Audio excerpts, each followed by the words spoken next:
he would step across the line. Habitually. He's a habitual line stepper. You make me happy.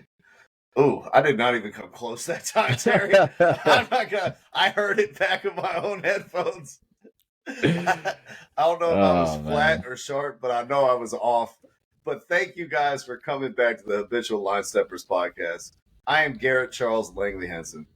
I'm Terry Ricardo DeShazer the second. What's good, man? We're back. Another one. Friday. Don't do it. Don't do it. I'm not gonna sing the song. I'll turn your ass into Latvian lasagna. Don't do it. Last night we saw the game of the season in the NBA. Possible NBA Finals preview between the best team in the West and the best team in the East. And so, of course, we'll start the show talking about Jason Kelce retiring from the NFL. Football talk. Nah, he's gone. Good lad. Good lad. We won't talk about that yet. Let's talk about that Nuggets game last night, bro. Actual fucking final shit. Why would we talk about football first? They're just fucking off season. If we get to Jason Kelce and Russell Wilson, cool. If we don't, I don't give a fuck. But look. All right, now we're on the same page. It's a good thing we had a pre-show production meeting to go over all this. Hey, man, football reigns supreme. You know that.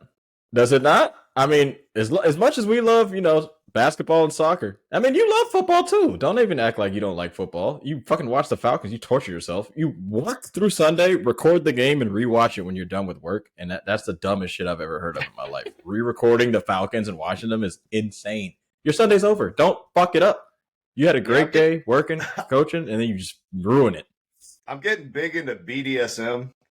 Okay. The more painful it is, I find that's the more I enjoy it, Terry. So let's talk about your boy, who's still your number one in your MVP ballot. I got SJ still at this point, but big yoke in the Nuggets. Big yoke in the Nuggets. What's good? They beat the Celtics last night. What was the final score? They beat them by what, 4-6? I thought it was more something like that. I thought it was 8 or it was 8 or 10. 115, 109. So 6, yeah. 6. It's a good game. That was a hell of a game, just like the last game when they beat them 102 to 100. Yep, if this is a finals matchup, though, bro, I'm fucking with this. I'm really fucking with this. Yeah, this will be awesome. No, the last game was in Boston. They did a that's right. It was in Denver this time. Yep. Yeah, but God, just talk about your boy in the domination. What'd you see from him? What'd you like about the Nuggets? What'd you think about the matchup? Well, first things first, we're all watching the best player on the planet right now. All right. He's not Canadian. Sure, yeah. Okay. He's from Slovenia. What impressed me the most about Jokic is his processing speed and the sense of urgency that he played with, like, all game long. As soon as he got, like, one small advantage, he's like, I'm not waiting around for them to send a second guy. I'm not surveying the floor to see what's about to happen. I'm going right. If there's a smaller defender, I'll shoot a fucking 8-foot jump hook. I don't care. I don't need to get deeper. If I got a bigger defender, I'm going to work my way down there. As soon as he got any potential edge, he's like, I'm taking this edge and I'm going to keep hitting you with this hammer until you make an adjustment. Last night, another 30-point triple-double for your boy.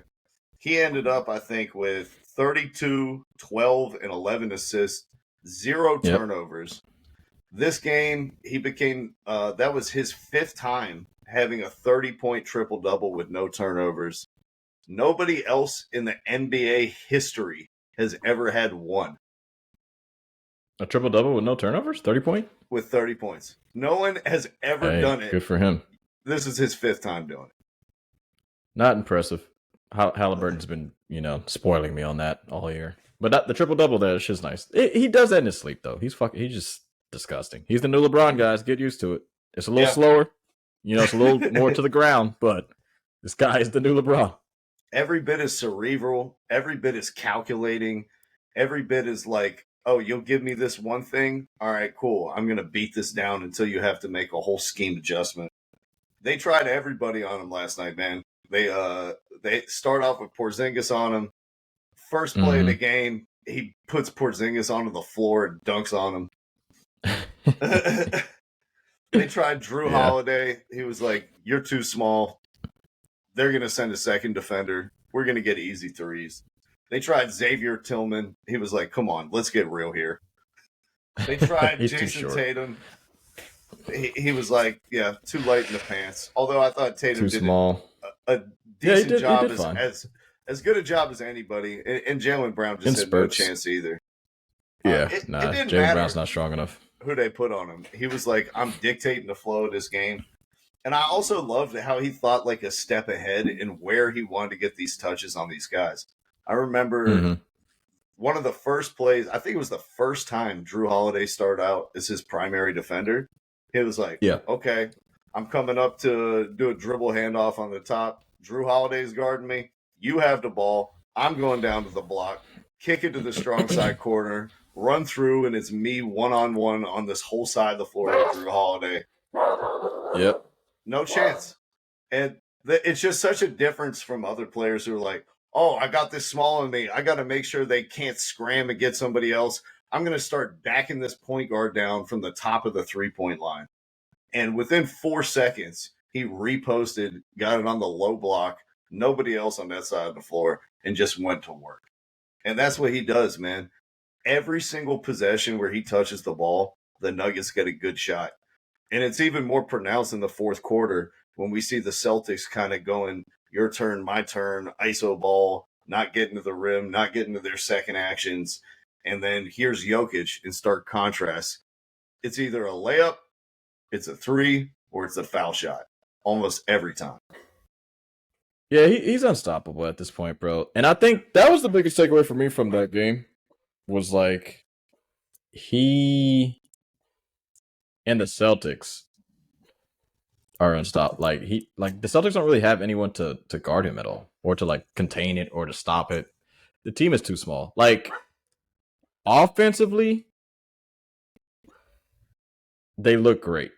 You know, got the 5 out. Porzingis hitting threes. You know, Tatum, Brown, and Porzingis scoring 20 a game. It's fucking awesome. It's cool. Ball movement's crazy. Drew Holiday's good. Derek White, love him. At the end of the day, this guy's LeBron and Shaq in one fucking body. All right? So I don't really understand not picking up somebody that can deal with him in spurts. Like, everyone on your team is too light in the ass to even do anything to, like, deter him at all. Like, like, when he scores 30, I know the game plan was for kind of to let him do his one-on-one thing, but, like, when he scores 30, that's when I know it was too easy that night. Because he usually doesn't score 30. That's not his thing. He's more of, like, a 24-point type of shit, but 30 is, like, it's too easy. And he's always going to shoot, like, 60, 70%, like, during the game. So, it's just Boston, they need something. And there's nobody out there on the market, bro. It's too late. Either kill him with threes or it's done. You know, they played well. They played about as well as they could throughout the whole game, but he's the equalizer, dog. Well, literally, he counters Celtics everything. And even when he misses his shots, it seems like he knows exactly what part of the rim he's missing off of. And I feel like he gets gets the board. Yeah, I feel like he gets half of those rebounds by just jumping earlier than everybody and knowing exactly what part of the rim is coming off. Like, my man, he's on another level right now. He's the best player in the NBA. This is his era. Let's stop the SGA MVP talk. Jokic won it last night. No. He won the MVP last night in Denver. Nah, it's not over yet. SGA, it's a new guy, you know? I don't want to do the whole... I mean, we can do it right now. Fuck it. It's just a different team. I mean, like, I know, like, the Nuggets won the chip, and I want to ask a question of, like, don't we expect them to dominate after being the champs? And I know Murray's been out. He has, but when I was looking at it, though, he wasn't out as long as I thought he was, like, this season. But the team is made perfect for each other. I just don't see why they lose games. And then some of the games they look kind of disinterested, and Jokic does as well. I mean, we know he's the best player. We know he's better than SGA. We know that. But, like, it's also about performances, though. You know what I'm saying? So it's like, this game was great, but then some of the other games where I'm just like, all right, man, like, can you do something besides? I think it's tough when you're like the defending championships. I think it's tough sometimes to get up for a night in, Chicago when they're kind of just going through the motions. They feel like they can get whatever they want at any time. especially the nights where they lose the ball and turn the ball over a lot. Like, I think they had one coming into this game where they just kind of threw it all over the park. And Murray had his share of turnovers and was definitely bothered by the pressure. Fucking around. Yeah. But Jokic, he's just that security blanket. And when it's time to turn up, nobody turns up like Nikola Jokic. Did you see that stat that he has like 25 more triple doubles than he does dunks in his NBA career? Yeah, it's crazy. 32 dunks, 49 triple doubles, or something like that. And does he? He got one of each last night. Yeah, that's insane. Does he only have 49 triple doubles? I thought he had more than that. That's kind of crazy. I would have thought he definitely had way more than that, but I guess they're way harder than we think. But yeah, I mean, I don't know. That's all for me. He SGA 20 shows up already every this fucking season. night. This is his 20th triple double this season. I guess this is the season where he's killing it more. Because last year he got like 9 assists as well. Yeah. With like 20, 25 or 26. Yeah, I don't know. I mean, like, it's a regular season award, so I'm not tripping about like who's the best player in the world. Like, I know that's Jokic, and then behind it would be like Giannis and Embiid, and SGA's 5th or 6th probably. But the team that OKC has, they're all young. The whole starting lineup was under 26. Yeah, I mean, with no vets, no leadership, dude's carrying them, bro. 32 a game. It's like 32-6-6 or 32-5-6, something like that. I mean, there's no doubt. And you know how it goes. Oh yeah, but you know how it goes. I mean, if the Nuggets falter, maybe a spot down, I think they have too big of a lead to kind of drop, like in the standings overall. But it kind of seems like they don't really give a fuck about that this year. At least, like the media players, of course, are going to go SGA. Media is going to go Jokic every time. But I mean, like Jokic is going to be yoked. The Nuggets. I just feel like Jokic is going to yoke and he doesn't get hurt. Yeah. Oh, that's what they said. Hurt. Yeah. They said we don't care about seeding. What we care about is like getting into a groove and playing our best basketball by the time playoff starts. That's all they. Oh, you're talking about the coach said that. Yeah. I thought you were talking about the media. No. I'll tell you who's not in the MVP conversation after last night, and that's Jason Tatum, who has been getting a lot of talk from random talking heads. He's the best player on the team with the best record. Why aren't we talking about him for MVP? Well, maybe because last night he scored 15 points on 13 shots. That was bullshit, bro. We saw the good, the bad, and the ugly from the Celtics wins last night, and Jason Tatum was the ugly. He's averaging 27 a game on 19 shots. After the game, he goes, It's not up to me to hijack the game and try to make it about me just because it's a national TV game. The Celtics offense was sputtering. They weren't getting to the rim. All they were doing is shooting threes in that fourth quarter. And they could have used a guy like Jason Tatum, who, if you remember and rewind the clock to game 6 against the Sixers, was terrible through 3 quarters and exploded in the fourth quarter for 20 points. That's the guy that they needed tonight, who maybe was out of rhythm, but didn't stop trying to find it. And it felt like last night he just kind of laid down and was like, hey, it's not my night. And you can't do that being an MVP. Yeah, I mean, kind of a lot of the things that I saw was, watching that game, though, the refs were kind of letting shit go, which I like. Tatum did drive. I'm not going to say they're letting everything go, but talking back. They were giving out texts like it was fucking Halloween candy. No, they were. But they were letting dudes get fouled crazy, though. So, like, when Jokic fucking lost his shit, I totally got that. And, like, a couple of other instances when players were like, come on, bro. Like, give me something. But, because, like, the regular season and the playoffs are different. You can't, just because this game's a huge matchup, you can't be like, all right, playoff game. Come on, guys, turn it on. Like, that shit's weird. Like, ref the game. But anyways, Tatum was aggressive at points.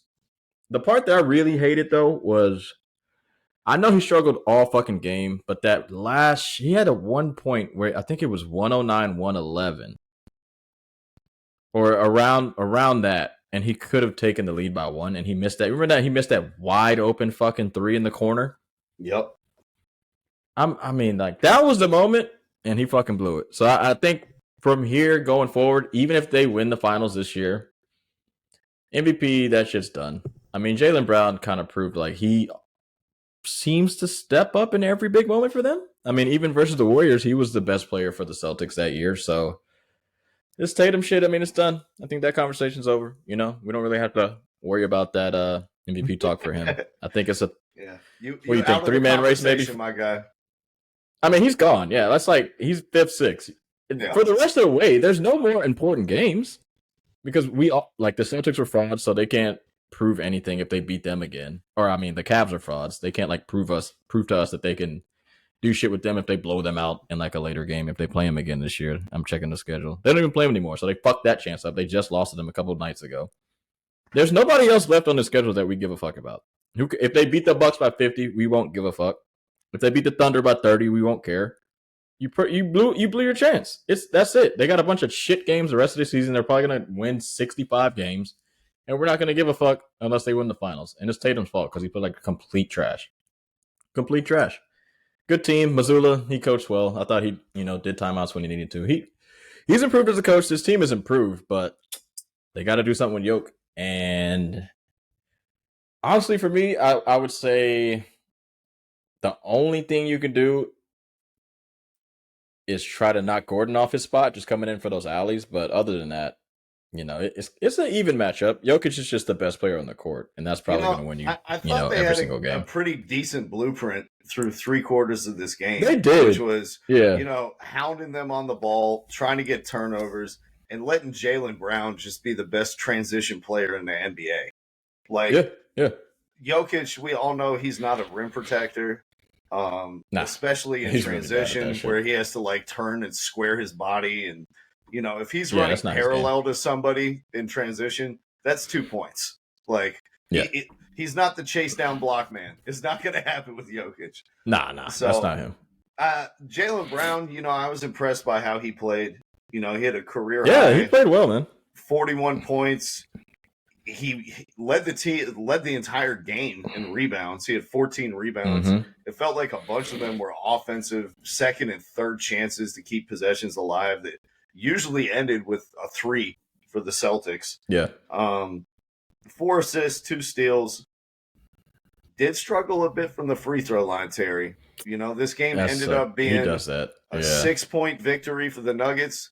Jaylen Brown missed 7 out of his 14 free throws. The team missed 9 overall. So, it's just a bad game. I mean, it is. They didn't play great.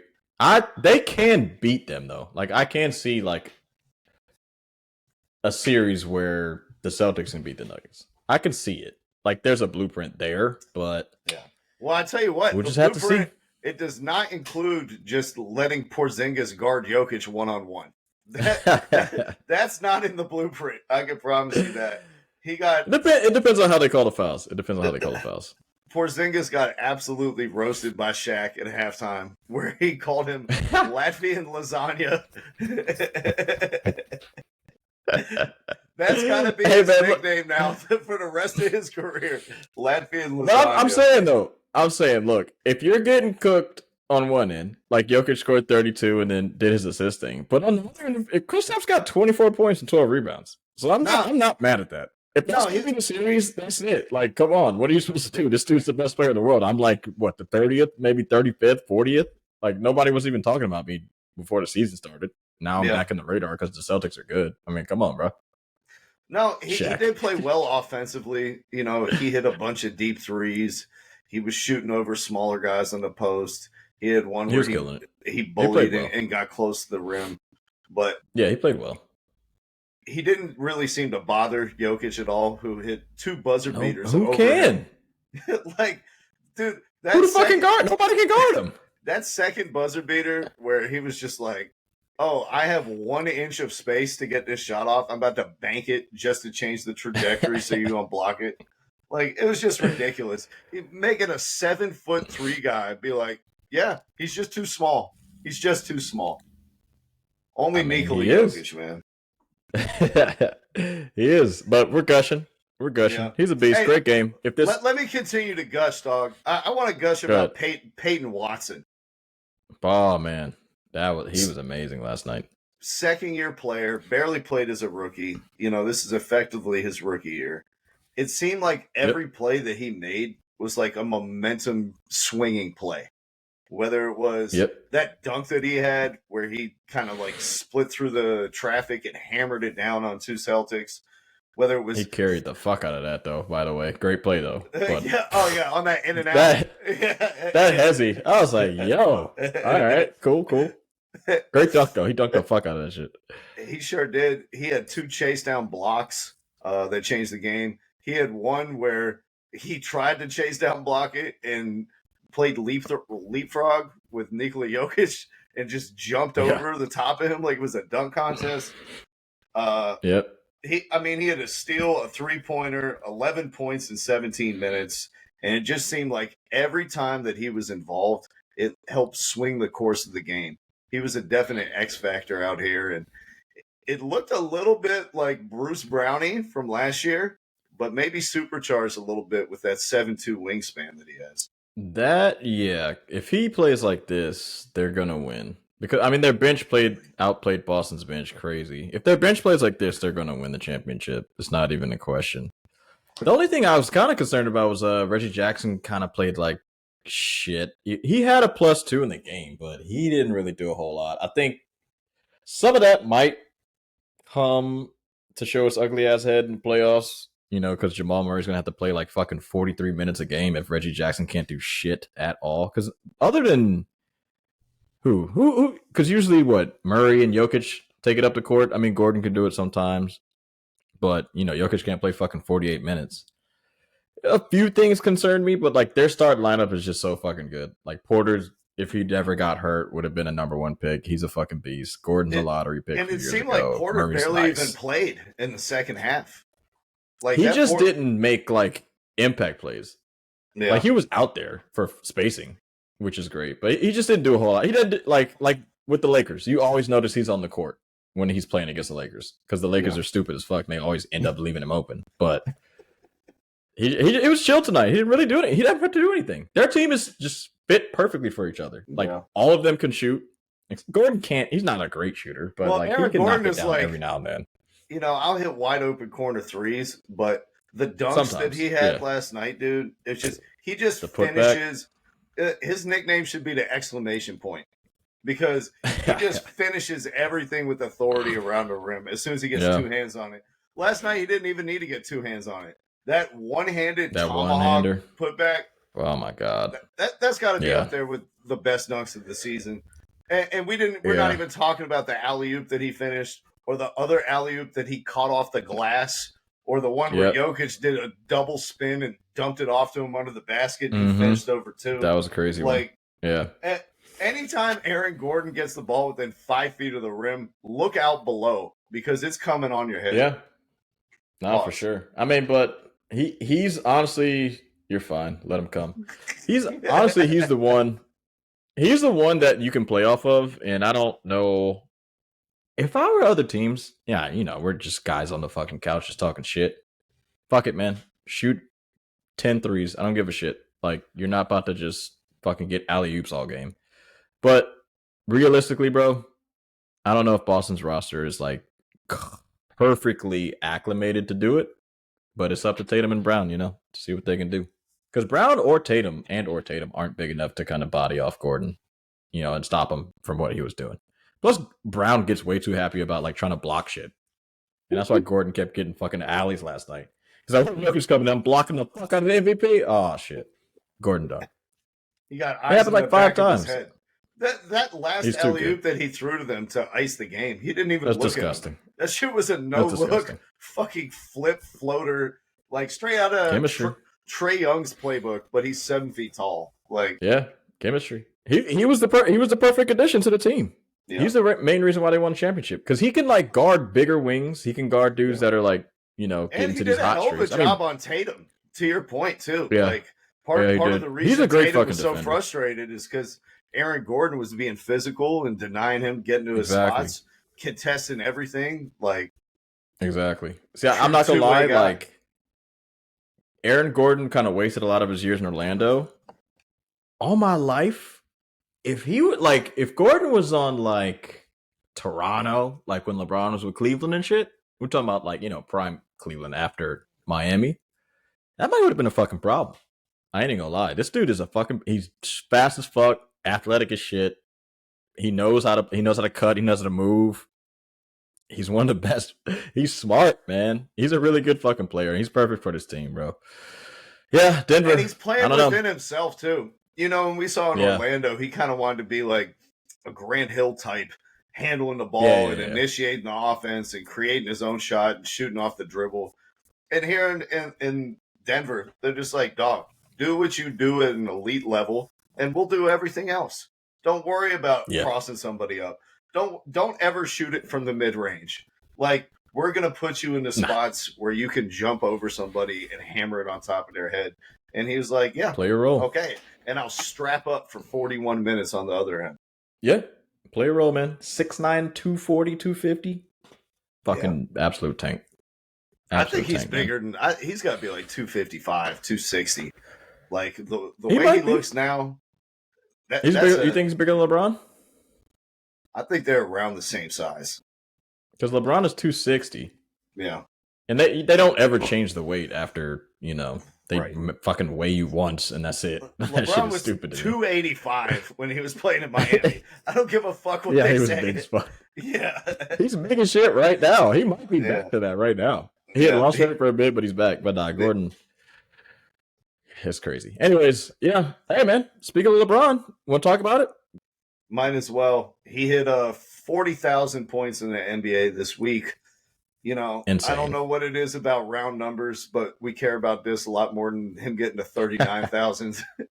No, not true. Not true. I don't know. I feel like I didn't hear a lot of people talking about the 40 as much as they did when he passed Kareem. But go ahead. Yeah. I mean, he just continues to set the bar higher and higher. If there's one player in the league today who you think could score 40,000 points by the end of their career, who do you think it would be? Jason Tatum.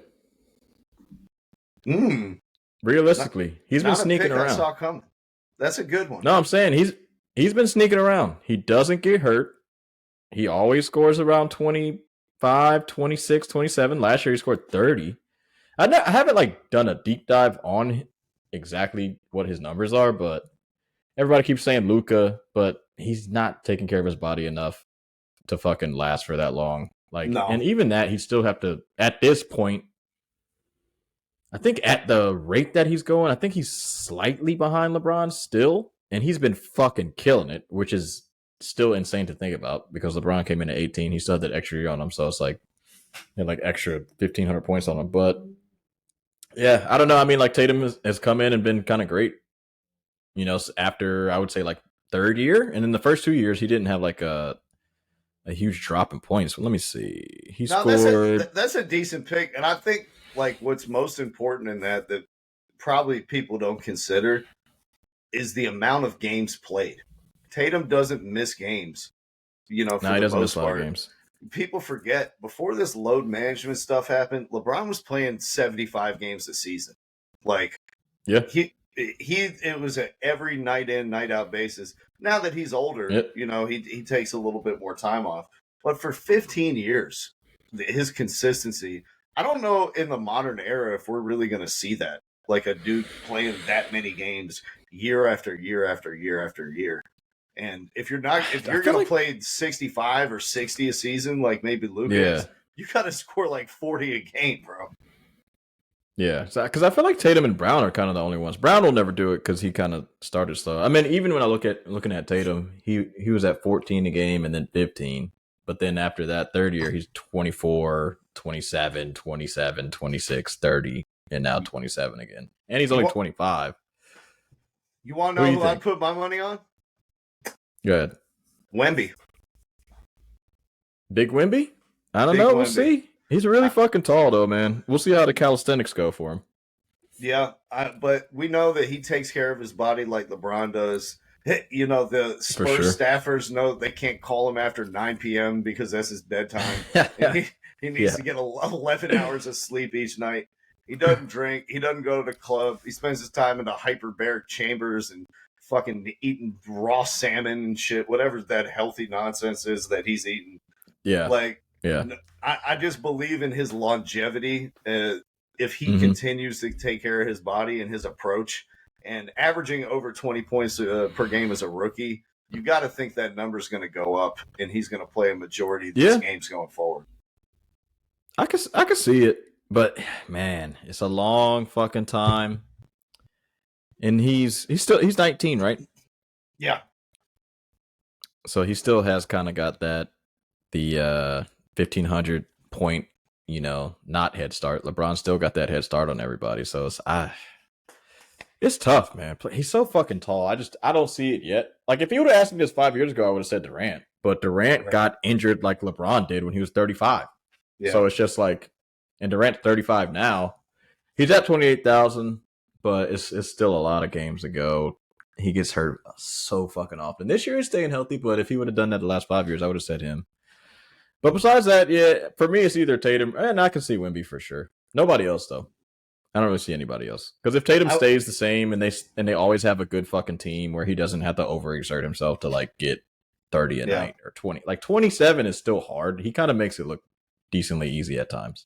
Especially I feel like you have to be big enough, too, that, like, as your game ages, you can still go back to the basket and win with the cerebral type of part. Like Trae Young scores a lot of points, and until this hand injury has played 80 games a season. But when he's 35 years old and he's like a below the rim player with a diminished first step, there's no plan B like LeBron has where he's like, okay, I'll just go to the block. I don't need to be the point guard of the Lakers anymore. Yeah, no, that's true. That's true. But yeah, I mean, 40,000 is fucking crazy, man. Like, from 18 years old to fucking now. And I don't want to hear a fucking soul say anything. If he keeps going, bro, how much longer do you think he's going to play? 3 more years. Like, he's going to get to what, like 44,000 points? 44,000 points, bro? Like, is anybody even going to get to 40? Is someone touching 40 again? I would be really surprised if it ever happens, to be honest. Like, because, like, you got to think about it. Especially if they shrink the season down to 72 games or something like that in 5 years. They're never going to do that. They're not doing that. They're going to lose too much money. But go ahead. Sorry to shut your idea down. I apologize. You're good, bro. It's just people don't play as many games now as they used to. And what he had that streak, like, how many games was it in a row that he scored in double digits? Oh, it was like 1,000. Yeah, it was over 1,000 games. Like, and I think it's still going. Yeah. Is it not still going? Right? I don't know. He may have gotten hurt early in one and had to leave or something. But so if you look at his first, where am I at? 1, 2, 3, 4, 5, 6, 7, 8. His first 8 seasons in the league, he didn't play less than 75 games. My God. The 9th season, he played 62. Then after that, it was another 1, 2, 3, 4, 5, 6 straight seasons, didn't play under 69 games. And that whole time, that was his high averages in scoring. That was all the way up until LA. He only played under 62 games once. Only played under 69 games twice. And he scored 28 a game. And one of those is probably a lockout season. Yeah. So he averaged 28 points a game until he was 33. And he never played less than 62 games. That's fucking insane. We're not going to see it again, man. And this is always the feather that he's had in his cap in like the MJ argument is the longevity. Like Michael Jordan, he has the highest height, but nobody has sustained this peak for as long as LeBron has. And I doubt we'll see it again. Yeah. And then like you can kind of start to like nitpick certain things with him too. Like you can pick sections of his career, like, well, he was better than Jordan from this to this, or from this to this, or he won the championship in Miami twice, even though MJ won Defensive Player of the Year and MVP, didn't make the fucking finals and blah, blah, blah, blah, blah. It's just like, if he just keeps fucking going and going, who the fuck is Michael Jordan? We're just going to be like, all right, man, look, we love the shoes. We love the shit. But at a certain point when this dude, and I can, like, if I can confidently say, like, because LeBron made the Western Conference Finals last year, right? That team was decent. They made the trade and shit. If I can say your championship window started from when they go to the finals, he was what, 22? 21 with Cleveland? 2006? Something like that? Yeah, let me look at. Yeah, it was 2006. He was 22. If your championship window is from 22 to 38, I mean, come on, bro. Like, what the fuck am I supposed to do with that? Like, no disrespect. And everybody always hates when people hate on Jordan, but you know he had an under 500 record without Scottie Pippen. Like before, and Scottie Pippen's great. Everybody likes to shit on him, but before, like, he got a legit all-star to play on his fucking team, he didn't have a winning record, like, ever, the first 5 seasons. And then the Wizards were trash. Everybody wants to shit on that because nobody made him retire. He just fucking retired after 98. That would have been dope for him to just keep playing, but he retired. LeBron never had a winning record until he played with Ilgauskas.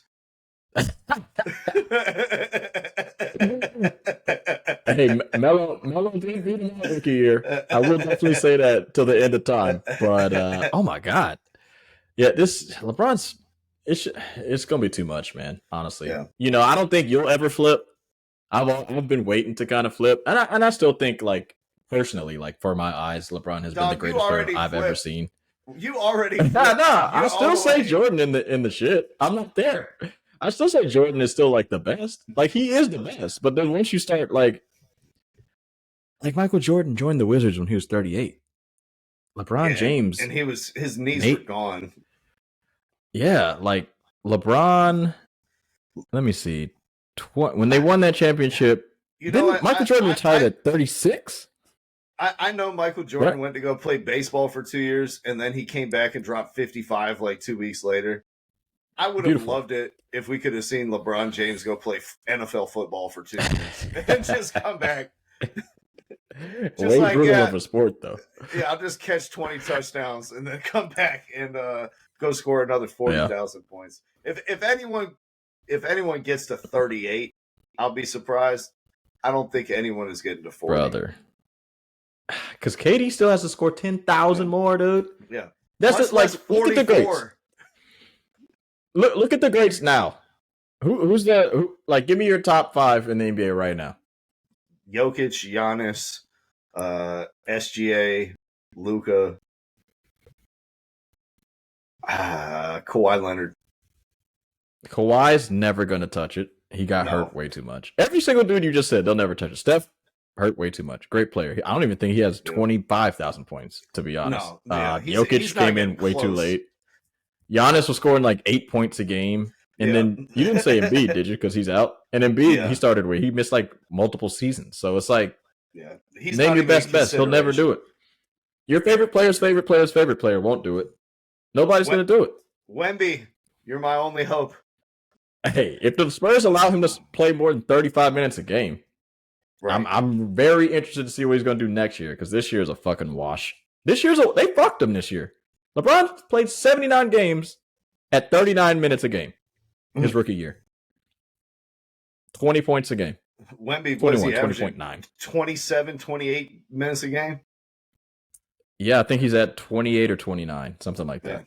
Like, showing Jaren Jackson Jr. how to actually be a positive defensive force in less than 30 minutes a game. Exactly. Exactly. Hey, but we like talking. Go ahead. No, I was just saying, because if we're talking totals, like, they're averaging the same amount of points in their rookie seasons, but you're talking totals. He's not playing enough minutes, and if they keep fucking him, you know, everybody's rookie season, you got to start off like Kareem if you want to fucking pass LeBron. Shit, yeah. Kareem went to the finals his second year in the league. If Wemby can be fucking great next year, I'd love to see it. Can I get more minutes, Pop? If Pop doesn't play more than 35 minutes a game next year, fucking fire him. Get him the fuck out of here. Retire. Hey, get Tibbs out there. Get Tibbs. Get Tibbs to San Antonio. We need records to be passed. Coach Tibbs, where you at, dog? He'll find a way to play half the games in overtime, so Wemby averages 49 minutes a game. Brother, I'm looking at LeBron's fucking what do you call it, basketball reference page. He has fucking most improved votes in like his prime Miami years. That's how fucking good he was. He's so fucking good. They're like, yo, did he get better than last year? Like, fuck it, I'm gonna throw a vote for LeBron. He got fucking, what is this? He came in 18th 1 year in Miami. Most improved. That's fucking stupid. It should have been higher. He shot 60% from the field and 40% from three. That's what I'm saying. When people start hating on Jokic, look at LeBron and Jokic's numbers and then start talking to yourself and be like, I think I'm just hating. Because everybody kept talking about the efficiency back when he was in Miami. This new efficiency is different. It's different. But nobody's catching LeBron. Shout out to LeBron. 40,000 points is awesome. Also, when Michael Jordan scored 30,000 points, they stopped the whole fucking game and gave him a ceremonial ball. You remember that? Yeah. Where's the love for LeBron? Anthony Davis didn't even seem to care. He was like, can we just get this over with? And when he passed LeBron, oh, God. Here we go again. Here we go again. Another loss, too. Didn't they lose? They lost this game, right? When he scored 40, they lost. Yeah. Shout out LeBron, man. Shout out to the Lakers. Oh, fuck. All right. You want to hop into the most surprise things we saw this year, NBA-wise? Yeah, let's do it. So both of us agree if anyone passes LeBron, we'll be very surprised. That Never got happening. us thinking, what are our top 10 surprises from this NBA season? This can be a player. This can be a team. This can be a rotation, a tactic. We're pretty much leaving it open for interpretation.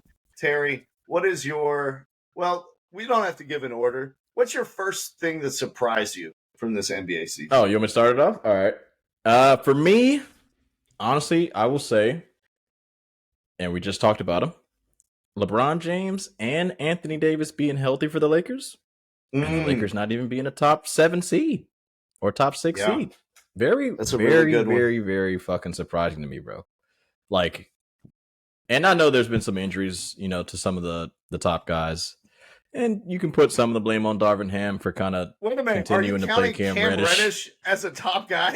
Is Cam Reddish a top guy now? He put him in the rotation. He's playing him like he's a top guy. I gotta call him a top guy. You know what I'm saying? I don't know what to do. It's weird, but yeah. I mean, it doesn't really make any sense. Like a healthy AD, that's supposed to be the key, right? That's all everybody talked about. And granted, he alone was the dude who got the Lakers to the playoffs. Shout out to Bron, but AD was by himself, and they had a fucking fantastic record after the trade deadline. LeBron missed, I would say, 50% of those games? AD played in 100% of them towards the end, down the stretch. But this year, man, I don't know what's going on with them. I really don't. I'm a huge LeBron fan, but I'm a Knicks fan. Always and always true at heart. But, yeah, it's just a huge shocker to me, man. I don't really know what the fuck's going on. I mean, I kind of do know what's going on. Darvin Ham, the rotations are fucked. But they're starting to get their shit back together. They are. Yeah. And the West is getting a little closer than I thought, so it can look differently towards the end of the season, but with their over-under was at 47.5. I don't know if they're getting to that. Under. Yeah, I don't know if they're getting to that. I think that's a great one to start off. I think at the beginning of the season, if you told us, hey, this team that got to the Western Conference Finals that made additions and didn't really lose any key players, they're going to have LeBron and Anthony Davis healthy for 90% of the season, and they're going to be in the play-in. Yep. I think both of us would be disappointed. Yeah. Hey, granted, we both said over on that 47.5. Yeah. Yeah. In the beginning of the season. All right. Well, that's a great one. My first surprise this season, the emergence of Grayson Allen. This is the dude who's you like bouncing around the league. He was in Memphis, kind of a glue guy. He went to the Bucks. He got up some shots and tried hard on defense. Severe athletic limitations. Questions about, his dirtiness. Does anyone really want to play with this guy? Do they like him in the locker room? He's shooting the absolute seams off the ball this year. He's leading the league in three-point percentage at 47.1%. He made 8 threes in both of his last games. He hit 7 threes in the first quarter 2 nights ago. Yep. Franchise record. And he's playing great defense for the Suns. He's quickly become one of the most dependable players, and to be honest, has contributed a lot more than Bradley Beal, who was supposed to be their key addition this offseason. Stayed healthy. He is a face that only a mother could love. Nobody is rooting for him, and yet Grayson Allen continues to get better and better. Definitely a surprise for me this season. Yeah, no, I agree with you 100%. Grayson is shooting the fucking lights off the ball. And, when we look back at history, Remember the 7-second Phoenix Sun Steve Nash led boys that did a great job for 3 years under Mike D'Antoni, maybe 4. I don't remember how long it was. For 7 threes to be the record, man, and Grayson Allen's the face, that's impressive. That's very fucking impressive because they were putting that shot up back in the day. So, Grayson, you're the man. You deserve it. A lot of hard work. But that being said, motherfuckers open a lot. You know, shout out to KD, Devin Booker, and Bradley Beal for the gravitas, the gravity that you have in the game. Because that man, Grayson, he can shoot it. He can shoot it, man. But damn, if he would have done this for the Bucks, you wouldn't have never left, dumbass. Right. You would have never left. They would have never cut you. They would have moved Pat Connaughton instead. Yeah. Like what? Come on, Grace. They looked at Grayson Allen and Pat Connaughton, and they were like, do we really need 2 of these? And it turns out Grayson Allen is a cut above. Who would have thought? Yep. No, for sure. All right. Number 2. Well, not number 2, but the second thing for me, you know what? I'm going to group these guys. I feel like it's unfair to do both of them, unless you got them in there. I'll just group OKC and Minnesota. Okay. What? No, I thought you were going a different way. No. Go ahead. Oh, OKC negative? and Minnesota. Nah, man, it's positive Friday out here. The weather's 70 degrees in Raleigh. I'm going all positive. It's March 8th. You know, it's still technically winter. I'm not going to go negative yet.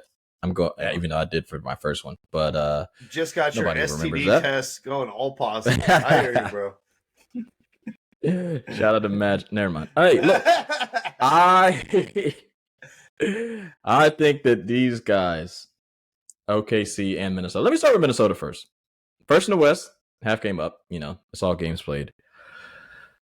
I thought Rudy Gobert was done for, man. You know, they played the Nuggets pretty tough, but they were 8 seed last year in the first round of the playoffs. Even though Cat missed majority of the season, Rudy didn't look as good as I thought he was going to look with them. And you know, for you too, you didn't think that he was going to look as bad as he did last year. But this year, to have him be a defensive MVP player talk guy again, I got to tip my hat to the Frenchman, bro. You know? Yeah. Nothing I can say. I can't hate on it. His numbers speak for himself. Their defense is what, 3rd in the league?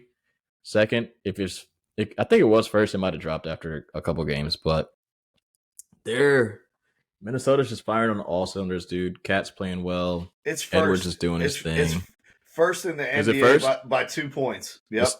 It's still first? Oh, okay. Yep. I thought they fucked up because they gave up a lot of points the last couple of games. But yeah, I just got to give them credit, man. They're doing it. To go from 8 to 1st is very fucking impressive, especially in the West when the Clippers got better. Lakers seemingly roster-wise got better. The Warriors are still good. You know, I mean, a lot of the teams in the West are still good. The Kings are still good. Pelicans hanging around. All I can do is say, hey, man, good fucking job. You guys are doing it. But secondly, and I would like to see Ant play a little better. I don't know can I ask for more? I think I need more. I think I need a little bit more. I mean, goddamn, Terry, he left the game 8 times last night to injury. He came back and hit his head on the rim on a game-saving block. Hey, is he your MVP? No. Exactly. So, I need more. And he's American. I need more. Come on, dog. You got it. Second, grouping them together with OKC. Like I said earlier, SGA, Chet, Giddey, Jalen Williams, other Jalen Williams, Dort, Cason Wallace, love him. Isaiah Joe, Trey Mann, Bertans.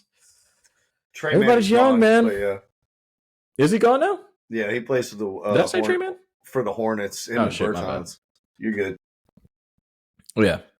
They're just young as fuck, just doing their thing, bro.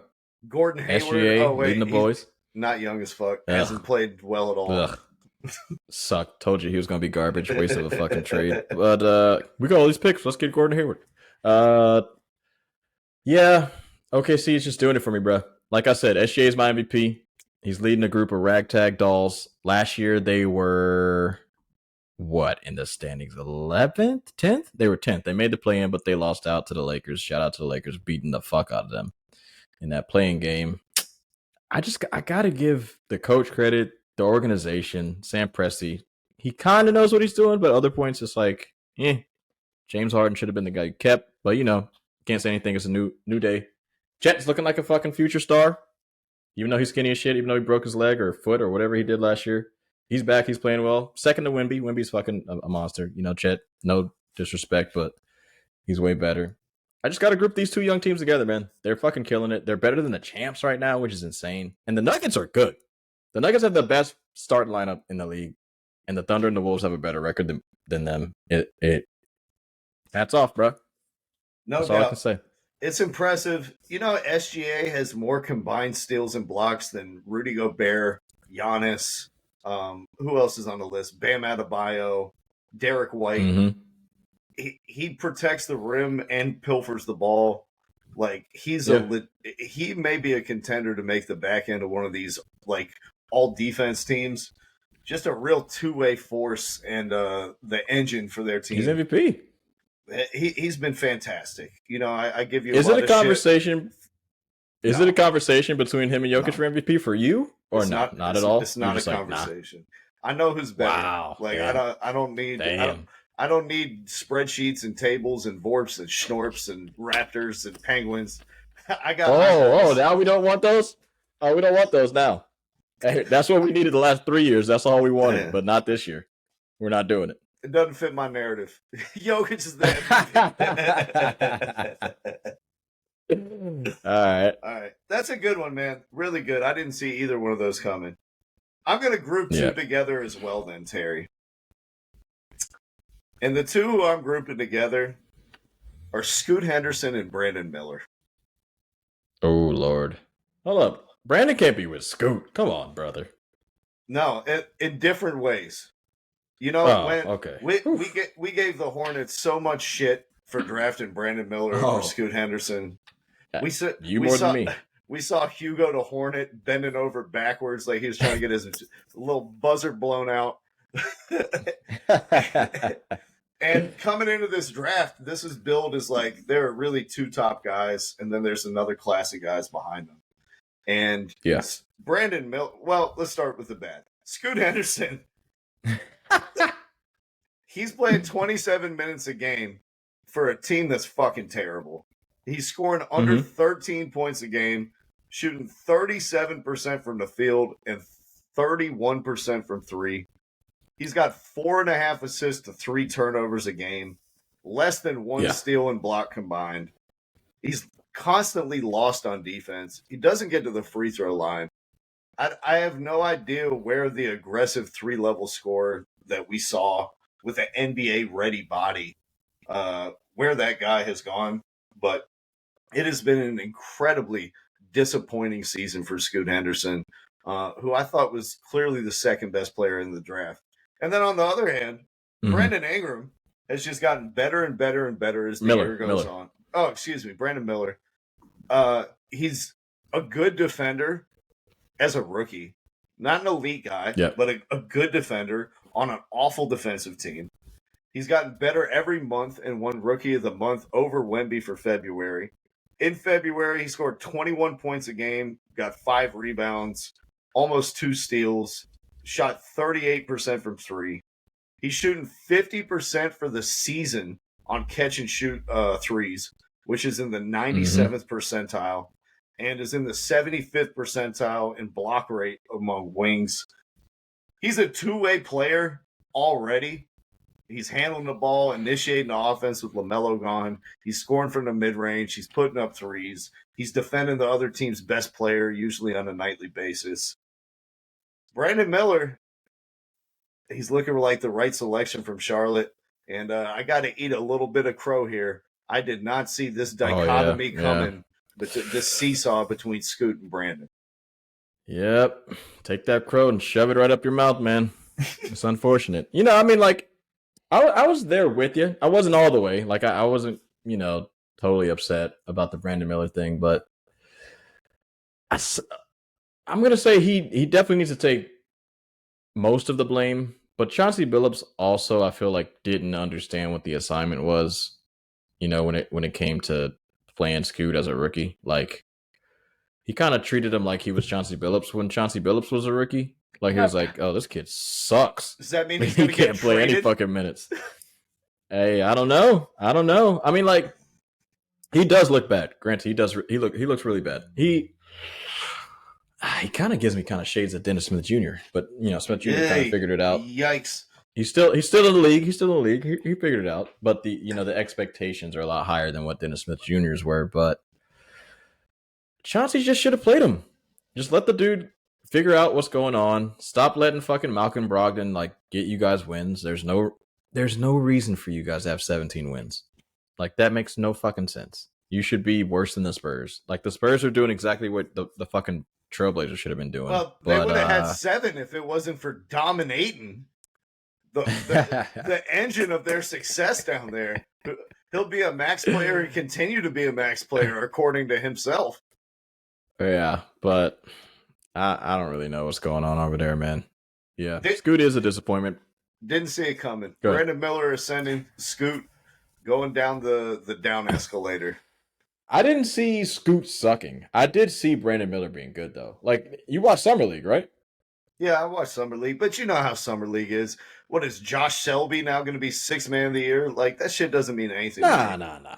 I'm not saying that. I mean, I'm specifically just looking at the top picks. I don't give a fuck about Selby Selby just plays hard. Guards, if a guard is better than another guard, you're gonna see it, size wise as well, 6 foot, 6'1", whatever. You're gonna see that shit. But Brandon Miller, the way that he showed us how good he was in Summer League, the amount of ease the shots were, the threes were difficult. He was splashing them. The dunks were crazy. The defense was good. He's just doing exactly what he did in Summer League, and he has a better roster with him.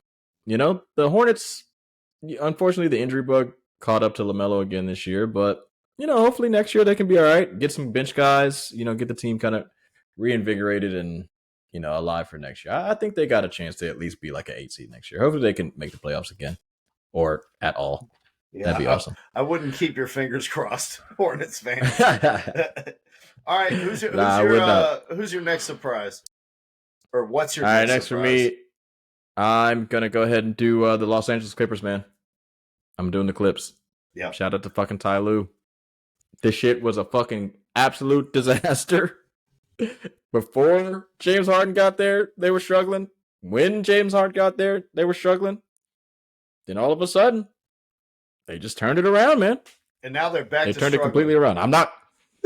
Yeah, but they're 40-21. They're 4th in the West. I remember I wrote them off big fucking time. The last, 4 years? At least since Kawhi and Paul George have been there. I've said, look, it's fraud. Stop trying to believe it. The shit's fucking done. And for some reason this year I turned it around, and I don't know why. And I think some of the it's Ty Lue. Preseason talks. I mean, he was there last year, and he was there the year before. No, so, I'm just saying his ability to integrate Harden and get them moving at a faster rate and get them to actually catch and shoot threes instead of overpassing all the time. It took him 7 games to turn them into a quality team. Just a 7 and tremendous quality. Coach. They're really fucking good. Yeah. No, they're really good. They're a really good team, but there's still some things they need to fix. Of course, Zubac is going to be your fucking big man. You're going to have problems. It is what it is. But they're fucking good, brother. And they kind of are going to be someone to look out for, when the playoffs start, especially because Kawhi is always going to step it up. And realistically, dude, Kawhi, for me, and I know you love the shit out of him. You were saying he's better than KD and shit like that. But if we're talking pure talents alone, he's definitely top 25 talent all time for me, bro. Offensively and defensively. He's not the same defender, but they always kind of ramp it up a little bit for the playoffs. But scoring ability is fucking insane. Paul George and Kawhi have been healthy all year. No crying, no fucking sitting out. Ty Lue's making them play. James Harden's doing his thing. Westbrook's doing his thing. Westbrook fucking made himself go to the bench, even though, the writing was on the wall with that one. PJ Tucker's been doing some bullshit on the bench, and he brought down Bones Highland with him. They're both on some bullshit. We don't even really hear much about it. It's just a lot of shit going on, and Ty Lue just buttoned it down, and they're fucking killing it, man.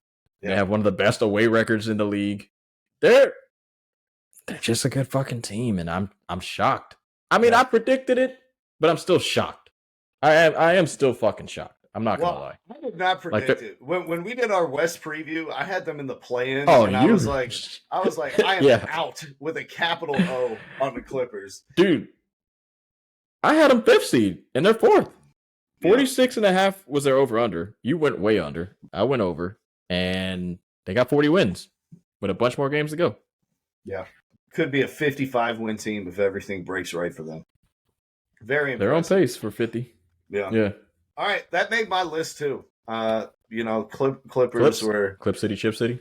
Definitely not something I saw coming, especially with like all the toxicity, that Harden was embroiled in coming out of Philly.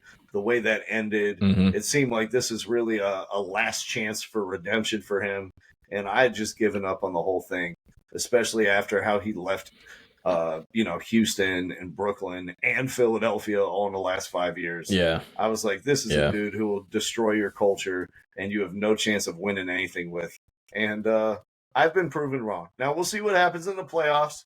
When Harden has another 1-for-11 game with 7 turnovers. But at least now in this instance, he has other guys who can pick up the slack. Yeah. And if he's cold, Russell Westbrook would be more than happy to take the reins, as will Paul George and Kawhi Leonard. Yeah, they got a lot more than just Embiid. They got a lot more than just KD and Kyrie. Wait a minute. They got a lot more. Chris Paul. I don't know. I'm not sure about it. We'll see.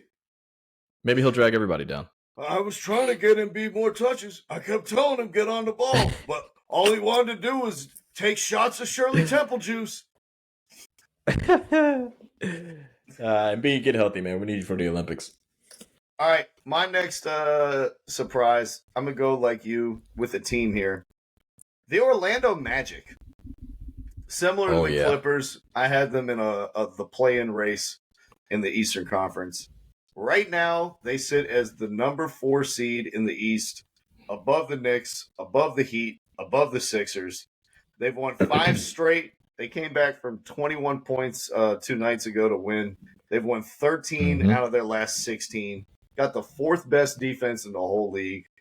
And they look like a competent, good NBA team that could possibly make the second round of the playoffs. Big step up from where I saw them struggling to make the play-in. They have an identity. They're long.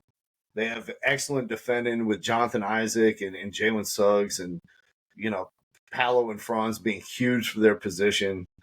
And it seems like Jamal Mosley has developed a real culture down there where it's just kind of been a wheel spinning in mud ever since Dwight Howard left. I did not think they'd be this good this quick. I'm definitely surprised by how well the Orlando Magic have played this season. Nah, I'm surprised too, man. And this is, I got to give you a little bit of credit. A little bit, not a lot, because it hasn't, because Jokic and Embiid are fucking still dominating. But the whole switchability thing, bro, I think it's starting to come into full light. It might be godlike now. Like these really big, tall, long, lengthy, switchable teams are absolutely killing it. And if they don't have super tall guys, at least like, Boston does, Drew and Derek White aren't super tall, but they're a fucking pest. You know what I'm saying? Jamal Murray and KCP, they're tall. You look at all SGA's tall as shit. Ant Edwards is tall. Mike Conley's not tall, but he's fucking a proven veteran. He's really good. It's just Orlando's big, man. They're scary. Paolo and Franz don't give a flying fuck about anybody. They think they can beat anyone in any given night. And they can win or lose against anyone because of experience. Some games they play well, some games they play like shit. It's kind of funny just watching them kind of figure out everything, man. But yeah, Orlando's killing it this year, man. Shout out to Franz. And his brother. Shout out to Franz. And Paolo. First time MVP Paolo. Franz is probably next year. We'll see how Orlando does, man. It's a slight surprise. We thought this was going to happen last year, but maybe it just wasn't their time. Their time was this year. Good on you, boys. What's your next one? Man, I'm looking at it. I already got it wrote down. I have like 6 or 7 in the chamber, but I'm looking. I'm thinking, do I want to go player or do I want to go team? Let's go. I think I might go both. Oh, okay. Even better. I think I'm going to go both. Zion Williamson. Zion Williamson is 23 years old. Zion Williamson weighs 284 pounds. Yeah, right. Zion Williamson is 6 feet 5. Yeah, and I weigh 185 pounds. Yep. Zion is 6'5", 284. Zion Williamson averages 22 points a game. Zion Williamson also played 51 games this year. And the Pelicans, they're not fucking flying. I'm kind of surprised that the team isn't as good as I thought they were going to be if he's going to play this many games. Like, he looks slow. He looks large. I'm not going to call him fat. And he looks unathletic. Brown bound. I don't like what I'm seeing, but if this is going to keep you healthy, say him being ground bound numbers. Say the rebounding numbers. 5.5 a game. Lowest in his career. Come on, man. Come on, bro. 22, 5 and 5 for Zion Williamson. I don't love it because his second year when he was an all-star, he was getting 27 points a game, 7 rebounds. Yeah. I mean, you can't give me 7 rebounds. I don't understand why he doesn't rebound, with his jumping ability. Maybe you can say because he likes to fucking leak out and try to get the fast breaks and all that. But dude, he used to get 4 rebounds a game on his second jump. We were talking about when he came into the league. We're like, he has the best second jump since Carmelo Anthony. Where's the second jump? Where's the first jump? The injuries have taken away the. He should be able to box people out to the damn free throw line with that big ass of his. Like, there's no reason that he shouldn't be an elite rebounder or at least a very good rebounder. To average less rebounds a game than like fucking Drew Holiday. Like, are you kidding me, dude? Josh Hart. Yeah, come on. No, you're right. He gets less than SGA. Yeah, it's not good enough, dude. I know that they're like, he's finally taking his body serious. He's going to play the 60 games this season. Go back to. I just think it's because he's not fucking jumping. I honestly think it's because he's not jumping. Straight up. Because Jokic never gets hurt. Has he been watching Jokic tape? Is that what he's doing? He's like, I don't need to jump. I'm reforming my game. Like, what's going on? Yeah, Jokic plays 75 a game, but honestly, if this is going to keep him on the court, I'm fucking with it. Like, he doesn't look fantastic, but he still shoots 57% a game. I'm not trying to fight for him. All I'm saying is, I need more. And it's about like if you would have told us both though, like this dude is going to play 51 games this year. And what the Pelicans looked like when he was playing with them last year, and then in years before, his record is fucking fantastic when he plays. I thought they would have been a fucking 4th or 3rd seed. Yeah. But when we looked at it coming into the season, where we have them, bro? Where the Pels at? We had them fucking 10th place. They were in 10th. Because we thought they were going to be shit. And this dude has played in all the fucking games for the most part. And they ain't really showing me a whole lot. What are they, 6 right now? They are 6th, yeah. Yeah. And I feel like the biggest difference was, for a couple seasons in a row, New Orleans has had a really deep rotation and a lot of good players on their roster. And, like, they're malleable 5th. And, they're switchable and stuff like that. But they needed that, like, really bright, burning star, who could go head-to-head with any of the league's best players and on a given night outperform them. And Zion was that guy at points, even though he couldn't sustain it. And now, I know he's playing point Zion and McCollum is off the ball and he's the de facto point guard.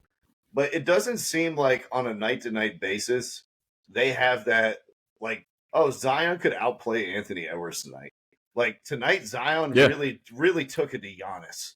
Like, I don't get that feeling anymore like I used to, that on any given night this dude can just put on a cape and do something spectacular.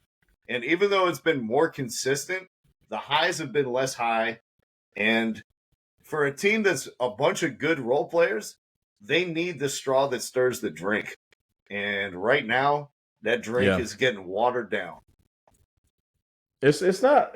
I don't love it. I mean, they're in 5th. It's only about like a half a game, but He's got a career low in 2-point percentage, career low in 3-point percentage, career low in overall percentage, second worst free throw percentage in his career. Like you said, the lowest rebound he's ever gotten. It's not pointing up. It's just not pointing up. The second lowest blocks he's ever got. He never averaged 1 block for as fucking high as he jumps. Shit's dumb as fuck. My man's just rebounding like DeAndre Hunter. 22 points a game, my boy. Come on, bro. Stop it. Yeah. Not good enough, man. I'm with you. I think same as his rookie. That's worse than his rookie year. It's the least amount of points he scored since his rookie year. He scored 22 and a half his rookie year. He's at 22 flat. Fuck out of here, bro. Don't come to the Knicks with that bullshit. I'm with you. That's a good shout like Randall. Out. Julius Randle better than him. Right now he's playing better than him. I'm just saying. And he has never played a playoff game. I'm going to take a positive note for this one, Terry, since we just tore down another black man on the podcast. Wow. It's time for me to build up a white man. And by that, what? I mean Kobe White. He's playing great. Kobe White, he's on his second contract in the league. I thought that he was going the way of like a microwave Nick Young type guy who just tries to get you 8 points in a burst and, can't really run an offense, can't really keep anyone in front of him, can't really fit within the team context and be the floor general that they need. He's been fantastic this year, dude. What was it? 2 nights ago, he dropped 37 on the Kings on 14 of 19 shooting. He now has 7 30-point games on the season, which was as many as he had in the last 4 seasons combined. He's scoring just a hair under 20 points a game. He scored 9.5 last season, so he's more than doubled it. His percentages are up, 45% from the field, 39% from 3 on over 7 attempts, almost 6 assists a game. He's just really rounded out his game and has taken a lot more responsibility with Zach LaVine being hurt for the majority of the season. And now that contract that we looked at and was like, yikes, man, $15 million a year for Kobe White for an 8th man. Now you're like, shit, that's a goddamn steal. He's averaging more points than he has millions per season. So Kobe White, he should be in the conversation for most improved player. I did not see this ascension coming. It's time to give the young man his props. Clap it up for Fox. I mean, not Fox. Clap it up for White. Clap it up for the White. Good shit, my man. Nah, he's been killing it. I saw this shit though at UNC. I was like, this dude's a pro. He honestly at UNC, he probably was the most pro player I had seen at UNC ever. Like, to be fair, not ever, but like in the past. I was like, you're gonna disrespect Sean May and Tyler Hansborough like that, and Marvin. No, Williams? I would say in the past 10 years, through most of the Roy Williams, bullshit fucking teams, and the last couple of Hubert Davis teams, like he was the most pro dude I had seen because they don't really have like a bunch of like I'd that guy looks like a pro since players since Harrison Barnes. Yeah, I could see that. But he's 6'4" with handle and he could shoot. I was like, this dude's a fucking pro, like straight up. And his decision making was great, and he didn't turn over the ball much. So I'm glad to see him kind of shining. I really am. Yeah. Ready for the last one for me? I am. Give it to me. I already said his name. Freudian slip. Uh-oh. Big Dick Fox. De'Aaron Fox. He's back. Who the fuck is Tyler Halliburton? Who is that? We were talking about him earlier in the season. De'Aaron Fox is quietly just getting his career high in points. Quietly just doing his fucking thing. 27 a game. Last year was 25. He was in MVP talks. This year, they're not a 4 seed. But they're still a really good team. No disrespect. But shout out to Sabonis. He's kind of like tamed his game down to let this guy flourish, man. He's really fucking doing it. Last year, I think it was more of like both of them, him, Sabonis, were, healthy. A lot of teams were hurt. This year, a lot of teams are pretty healthy, and they're still a really fucking good team. I can't say they're a bad team. He's doing his fucking thing. I like Fox. His percentages are great. He one-on-one, I like him versus any fucking guard in the league. Nobody can stop this dude. He's the quickest dude in the league. Clutch player of the year last year. That started to come around. He was. You know, had a bit of a slow start. The last 2-3 months, man, he's been that fourth quarter killer that we were used to seeing all last season. Defense. He's making that. Yeah. He's killing it, bro. He's making that Halliburton trade not look so silly. Yeah. Honestly. Yeah. I mean, it really is. It obviously, that's one of the trades that we look back and worked out well for both teams. But his improvement as a defender, I think, doesn't really get talked about a lot. He showed it last year versus Steph. Yeah. Yeah. He was a pretty terrible defender his first couple of years in the league, despite him having all the traits. Yeah, he was. And now he's a positive. He was skinny as fuck, too. And when you're a two-way player who can blow by anyone in the league, his three-point shot has really come around. And he knows when to press the gas and when to pull back and let them run the offense and let other guys get touches. He's really just developed in every area of his game, from field to shooting to on-ball defense to his pick-and-roll playmaking. Just a guy who continues to get better and better and better. I'm not surprised by it, though, man. I thought he was great last year. He's a young guy. And, I thought he's with another year from playing last with year, Sabonis. Yeah, I don't know how much he's improved from last year and how much defenses are just worse this year and everyone's scoring more. But I feel like he's I can't say defenses are worse. I think dudes are getting better. Everybody keeps saying that shit all year, bro. But, like, I think motherfuckers are trying to stop the other team. Y'all know that, right? The officiating is worse. I'll say that they're giving, like, they're just letting offensive players, barge into a dude who's, how many times last night was there like Derek White jumps straight up and they're like, nope, sorry, somebody got a fucking 10 yards head start and hit you in the face with their shoulder. That's a foul on you, Derek White. Like, no, so I hear you. I just feel like that may have contributed a little bit more to him getting that 2 points per game more than him actually improving as a scorer. But I'm not surprised he's good. He was good last year. Getting 2 more points a game. He's getting 2 more points a game. Yeah, he was good last year. A lot of last year, though, a lot of people were fucking hurt. A lot of people were hurt last year. Yeah. Well, yeah, that's a good point. He's doing it in the A1 matchups, and it's not just like the Kings were the healthiest team in basketball last year playing against a diminished field. Now he's doing it every night in those marquee matchups against the heavy hitters. And, to the point of what we talked about Zion, he is a guy who on any given night, he outplayed Jamal Murray. He outplayed SGA. He took it to Steph this night. He was better than Donovan Mitchell. He won the duel with Jalen Brunson. Dame. He is one of those guys. So I think it's a good one. It's a good shout out, but I'm not surprised. Gotcha. All right. Last one for you. Last one for me. I got 2 to choose between. I think I'm going to go with the one that surprised me the most, Terry. Grant Williams' impact on the Hornets.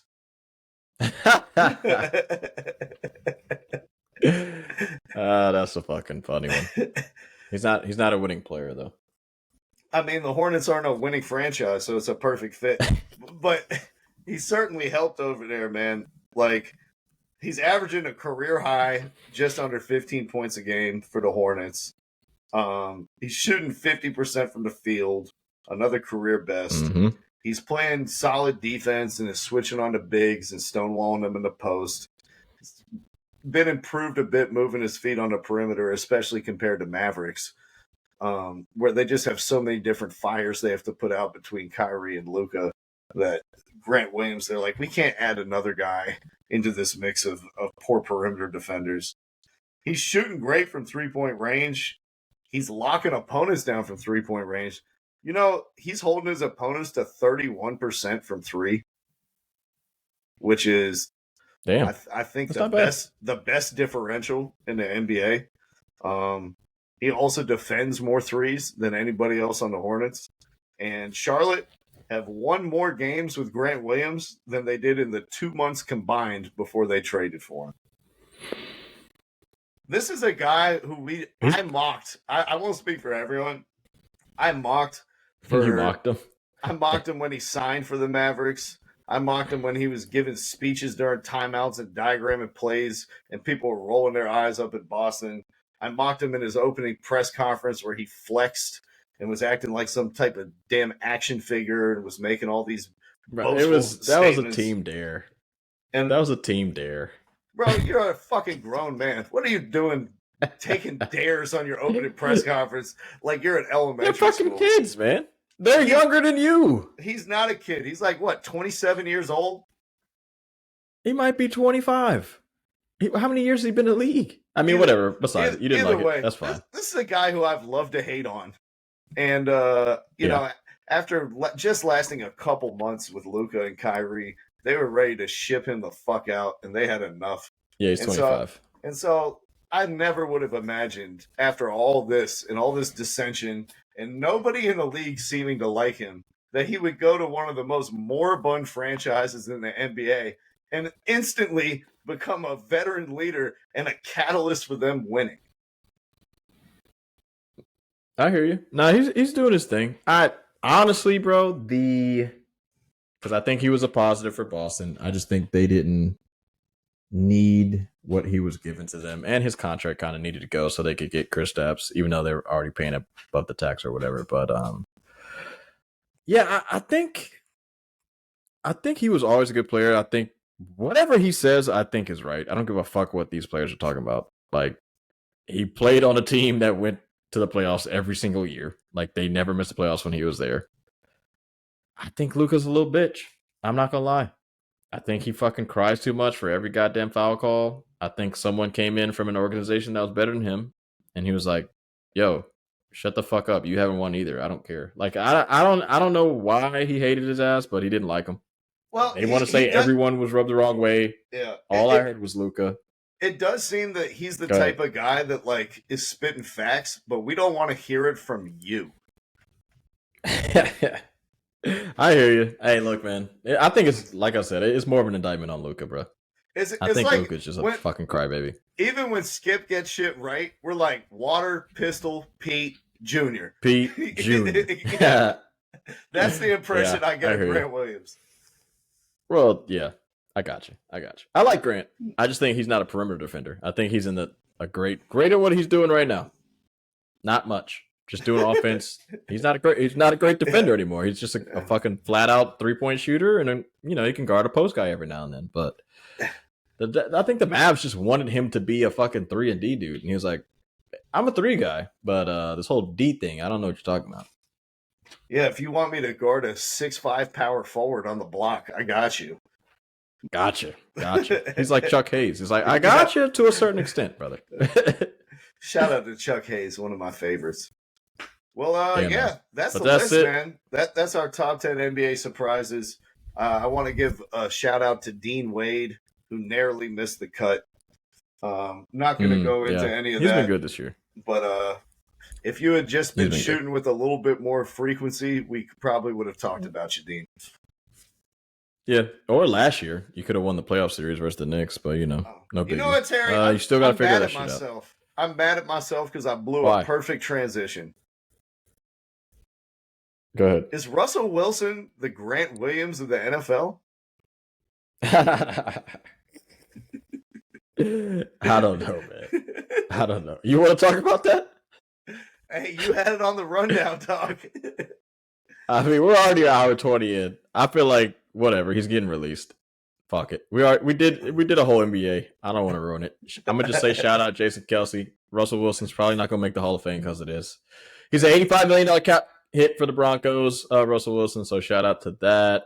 Hopefully he goes to a good team, improves himself. But I'm good. We good. We did our thing. We did hour 20. He should come to the Panthers and be a backup quarterback, and then we can see Russell Wilson and Grant Williams run the city of Charlotte with their just cornball nature and general attempts at wholesomeness. That would be fucking hilarious, man. In other news, that's it, man. Like I said, Jason Kelsey retired. That's fucking dope. Shout out to him. Man City, Liverpool, big game coming up Sunday. Besides that, I'm good. They got some Champions League coming up next week. Oh, and good games. And Pedri and Frankie de Jong just got out for the season. in the same game. Oof. So now we're down Gavi, You guys going to Pedri, Frankie de Jong, the entire starting midfield. Gotta love y'all that. finishing top 4 this year? Yeah. Not be a fight. Not in the Champions League. Nah. You're already out the champ. No, wait. Are you still in the Champions League? Yeah, we played Napoli. We got to beat them on Wednesday. We tied the first leg. That's right. Yeah, because it was a tie, right? 0-0 or 1-1. 1-1. 1-1. They had one shot and scored it. Yeah, I remember. That was towards the end of the game, right? Yeah. God damn it. Yeah. Well, man. When we catch you guys next time, we'll have a recap on some of the Champions League. We'll do a little bit more soccer stuff. NFL draft is around the corner. These guys are breaking records at the combine every single day. Shout out Worthy. Yep. We'll give a little time to you, Terry, and your Chicago Bears, and kind of pick the brain of somebody who has all options open to them at the quarterback spot. And it's a political debate, man. We don't know what we want to do, but I got some slander. I got some slandering campaigns on both. I ain't got no time for red elephants or blue donkeys. I'm rocking with the purple peacock. I hear you, man. Yeah, another great episode in the books. We out of here, all right? We good? Continue to stand up. Peace. Thank you for listening to our podcast this evening. Thank you. You're far too kind.